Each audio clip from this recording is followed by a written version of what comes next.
আজকের দিনটা তোমার কেমন যাবে। যখন দেখবে রিডিংটা তখনকার জন্য তোমার, তখন থেকে সময়টা তোমার।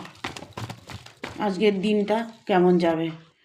আজকের দিনটা তুমি বাইরে কোথাও যেতে পারো, আজকের দিনে তুমি কোনো সম্মান পেতে পারো।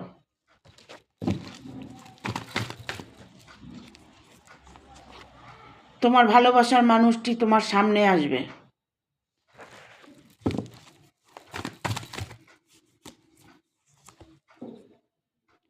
ঈশ্বর তোমার জন্য আজকের দিনটা বিশেষ দিন রেখেছে।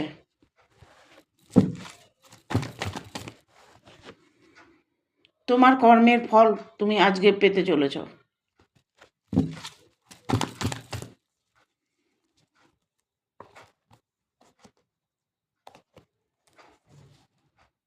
ভালো কর্ম করেছ, ভালো কর্মের ফল অপার ধন প্রাপ্ত হতে চলেছে।